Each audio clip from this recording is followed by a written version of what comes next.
Coach will get us started, and then we'll open it up for questions. Excited for the week. Obviously we were, like I said after the game, disappointed in the game against Florida. Never were able to get back in it after the early parts. Thought there were opportunities to. We got to take advantage of those opportunities, including the conversion on fourth down that we fumbled and had a chance there to take a lead, which I thought was a good point in the game for us to build some momentum. We had the stop on fourth down and 4, where we had a chance to tie the game. And then even after that, some opportunities there after the first stop in the second half to get back within the score. Never were able to do it. And so focusing on seizing those opportunities and still looking for a game where the 3 phases interlock and we play complementary. And it's very similar to where we were a year ago in that respect. I think our frustration, and there is frustration, is based off what our expectations were. And so right now we're just shifting focus back to improving our team and identifying the areas where we can push forward and play, build to a better performance on Saturday. Obviously, we do that this week against the best team in the country, and they're number 1 for a reason. There are not a lot of holes in this team. Georgia, they've done a great job there recruiting, and they do a great job coaching. And so that's a real challenge for us, but a great challenge. We're excited for it, and a great opportunity for us to go out and show a team that's continuing to improve and continuing to develop. To provide a little bit of update injury-wise, B.J. Anderson's still not going to be available. Jake Ketchick is returning to practice, so he's starting to do some individual. Hopefully we can get him back after the bye week, maybe for some availability to play. DeRicky Wright is doubtful for the game. He's just been battling this ankle sprain, and he tried on Saturday, wasn't able to push through. I think maybe in his best interest just to try to build 2 weeks here, consecutive weeks to recover, in hopes to get him back after the bye. So right now he's doubtful. Martell Height, who wasn't able to finish the game, is questionable for Saturday. Grayson Morgan's returning, so he's not been available. He was able to practice today. He's feeling better. Questionable for Saturday. Jalen Mahoney is back.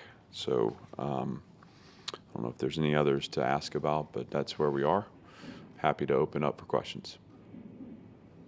I'd like for the first question to be from Robbie, if that's okay. It's been a while. You're gonna defer. You're gonna cede your time. With the same question. Quarterback. Okay. Who's gonna start at quarterback? Okay. Again, I think obviously we've had a few weeks now where we've, from the injury, wanting to get AJ back and wanting to get him back 100%. Yeah, I think he's been available both weekends, so it's not an injury that keeps him from playing, but he was struggling in the performance. We identified that part of that was not feeling 100%, and we want to make sure the guy that we're putting out there is able to do what that position asks of it to do. And on the first week, he was on a pitch count. That was against Missouri last week. He came back and was able to practice the full week, but still seemed a little off. He's back and has had his 2 best days back to back here. So, right now Ken's running with the ones. We'll continue to evaluate that day to day. We're encouraged with where AJ's headed, and probably something that we'll look at, obviously day to day this week, but kind of reevaluate coming out of the bye to set a course for just some expectation too. I think internally that helps as well, where we have everyone on offense expects and knows what their role is going to be. Again, it's good to see AJ coming back. I feel good about where he's headed. Right now we're day to day on the decision for the game.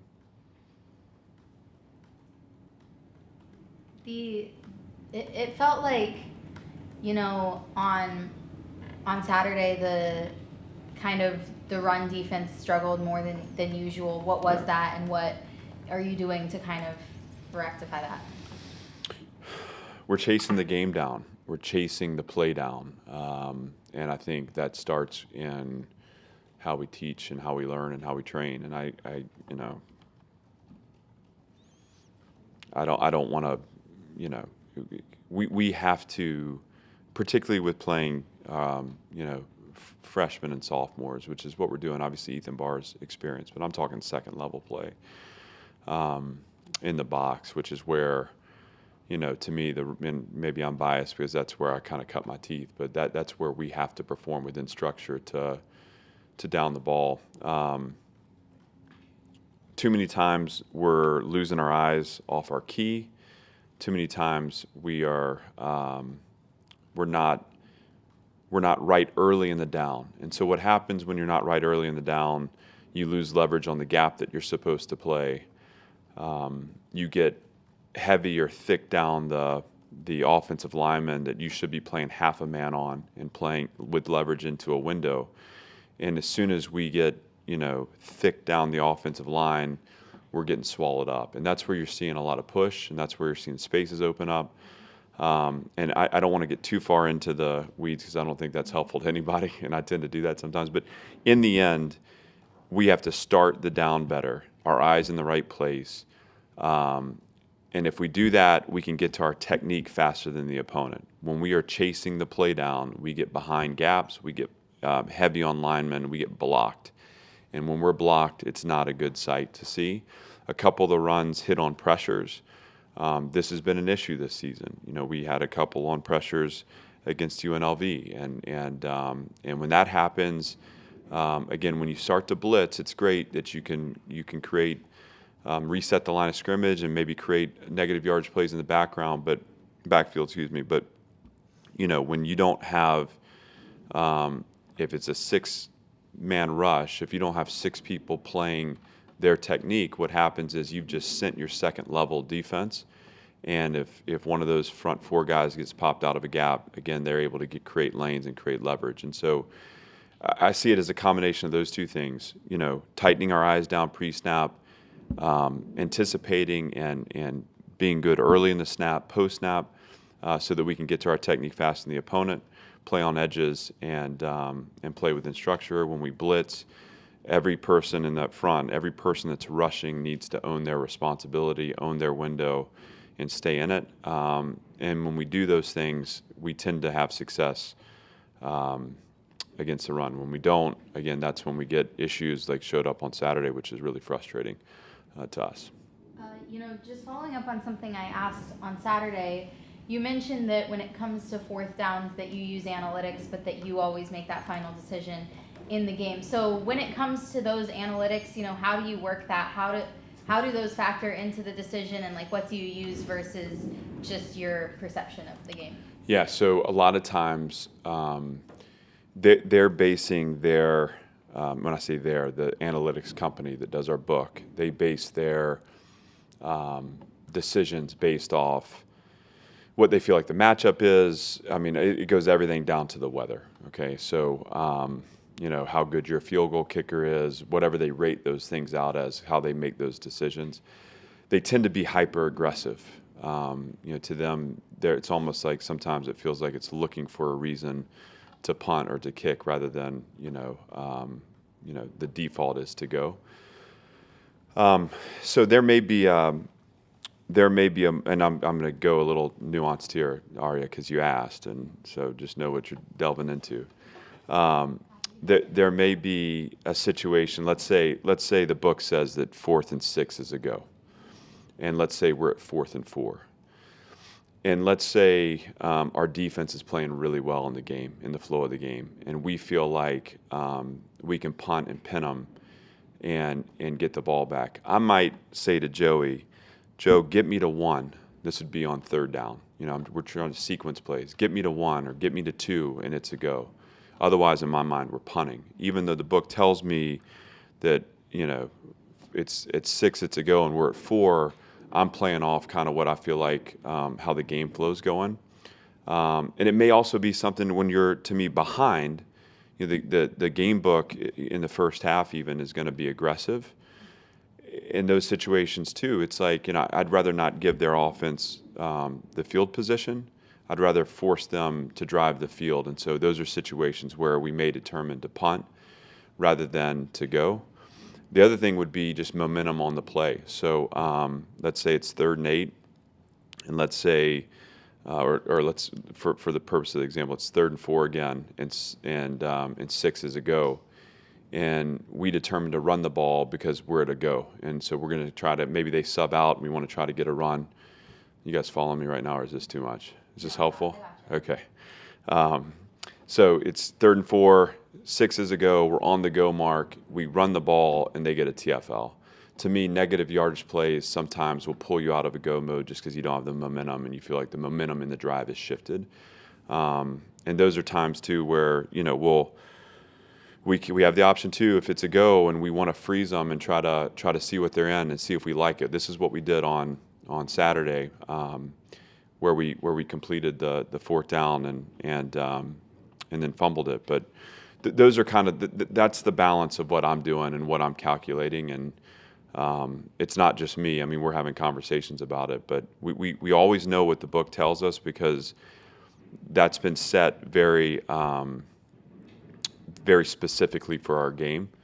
I believe it's my job then to determine where the details are and where I feel most comfortable. And then having a punter like Matt Hayball, how does that factor into your decisions there? I have a lot of confidence that you know, we're not going to be a team, and I'd be interested to see. I can remember one time on a 4th and 1 on the negative side of the field going for it, and the one I remember was year 1 against Tennessee.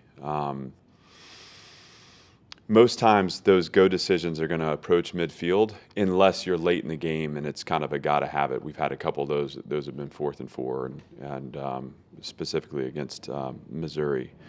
I think we had one this past weekend that was also just approaching midfield. Most of the times when we're in negative yardage, it's going to be decision to punt. When you get into that awkward area from the 35 to the 50, I think the book measures a touchback against the decision to go. So at the 35, if we decide to go for it and they get possession back at the 35, the probability of converting that versus punting the ball into the end zone for a touchback, right? You're looking at the book's weighing that and saying, hey, that's 15 yards or whatever. That's worth the risk. For me, in my mind, I've got a really good punter and I got a really good punt operation, and so I'm a little more inclined to say let's pin them inside the 5 and force them to go the long hard way. And then when you get down tight, inside the 5-yard line, what does 3 points mean versus 90 whatever yards in return? And I think you go back on that one to the decision against South Carolina in year 1, where it's that was an end of game situation, but I think we were at 4th and 7. We were inside I think inside the 15, and we chose to take a field goal to go to 6, to defend the full field on the 2-minute return. It didn't work out, but there's an argument there to be made on a go because, again, you're changing the mentality of the offense in the return possession, but you're also giving them a little more field to have to navigate. Cam Johnson got a lot more into the game on Saturday. Is that something that you're planning to maybe have his role expand as the season goes on? So we'd love for all the freshmen to expand the roles because that means they're developing. I think Cam is. He's flashed at times for us this season. We think he's got a great foundational skill set. We're also, JB was a little banged up and there were times where he wasn't available, and that would also increase the snaps. But we're looking for ways to get Cam involved, and that includes creating personnel groupings for him and so forth. What do you make of Carson Beck? Good player. I don't think that they've fallen off much. He's interesting because they've done a great job in the air. He's obviously got some weapons. I think he's got arm talent. I think that he's also a good athlete, and that's not necessarily how they feature him, but he's got the ability to escape a rush and to do damage with his legs too. He's not afraid to take risks. He's not afraid to put the ball into tight windows, and he's developed chemistry, obviously, particularly with their tight end. So I've been impressed with him, and obviously he's going to present challenges on Saturday. Having so many wide receivers that have different skill sets, whether it's smaller guys like Junior or Jaden versus like London versus Will Shepherd, how do you determine when and where to use all of those receivers and who to have on the field, at any given time?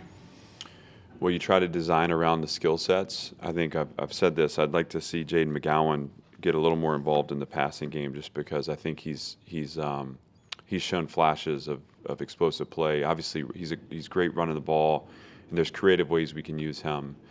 But I also believe that he can be, for some of our design shots, a great downfield threat. And then also on the third mediums, and again, this is where we're having trouble. I didn't think it wasn't, we did a really nice job in operation on Saturday offensively in a hostile environment. And we were in a lot of manageable third downs.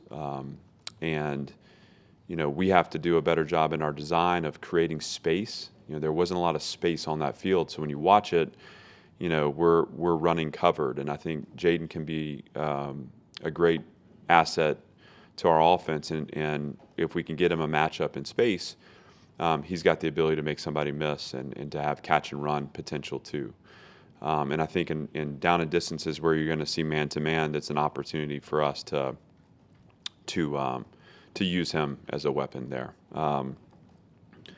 Obviously, we feel like there's, Shep continues to be a matchup issue in the tight spaces of the field. He's a great third down weapon as a big target. He had the explosive play in the field where he does a great job staying in bounds. There's a lot of skills there. London Humphreys as a deep shot threat and a guy that really has developed as a vertical route runner. We love having him back and involved, and I'm excited to watch him on Saturday. Junior Sherrill has stepped up, and I think Junior's another guy who has shown a knack for getting open down the field. He had the long catch that got us to the 4, had the touchdown the week prior. I mean, there's some really cool things showing up there with some of the young players. And then Quincy Skinner, I believe to be a really great catch and run threat. One of the things that makes Quincy so hard is he's big and strong, and he's fast. And so if he can get the ball in space, he's got the ability to break tackles in space and to create yards after contact. And there are other guys too. Again, this is a unit that we really like. We think there's depth there.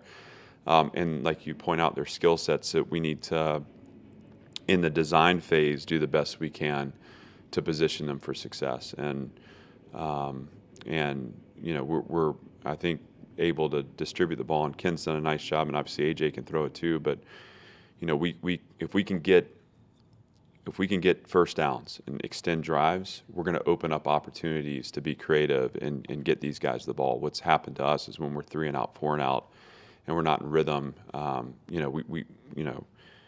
think we played 53 snaps or something like that on Saturday.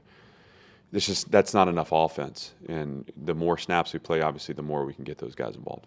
Speaking of London, what's his injury status right now? He's back at practice. I don't know that he's 100%, but he's aiming to be a go, and I know excited to be back out there. And he's a guy that's going to take full advantage of the bye week next week. But I know he wants to be out there with us. Anything else? You mentioned earlier today about the frustration with how the season's been going on, and obviously the biggest challenge yet, #1 team in the country. So what's the message been to the team in the locker room and at practice, trying to get the season back on track after the start? I think it starts with acknowledging everyone's, frustration. I mean, we're all competitive and prideful, and we have a great design for this season. And our expectations internally were really high, and we've fallen short. And I think you can look at the season and say, we won a couple games early, and they weren't perfect, and they weren't pretty necessarily, but we won them. And then we went on a 3-game stretch where we turned the ball over 9 times, 4 of which went for touchdown.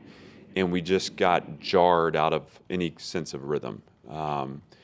And what I see right now is, like almost like there was a 3-week stretch where all we could talk about was ball security and decisions with the ball, and I think we've gotten back on track that way. I can't say enough. Been really impressed with Ken Seals, and I felt like in review of the film, our offensive line did a nice job in protection. I think a couple times they were able to just compress the pocket early and get him on the move. But I thought on the move he made good decisions, including throwing the ball away so we could punt it. So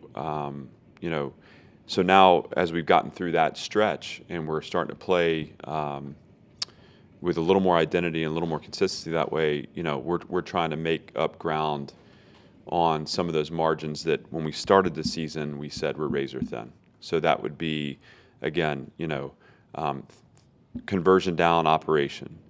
That would be, performance in special teams units. That would be creating turnovers on defense, and obviously playing within structure defensively. So I say all that to say to you that there's not some, we can acknowledge frustration and say, hey, this is, as competitors, here's how we feel. And yet, to me, what's courageous is being able to take action through your feelings. And so it's this willingness to acknowledge that here are the things that we can focus on to fix and to improve.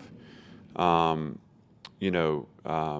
we attack this through those emotions to make sure that we are taking ground on becoming a better team? And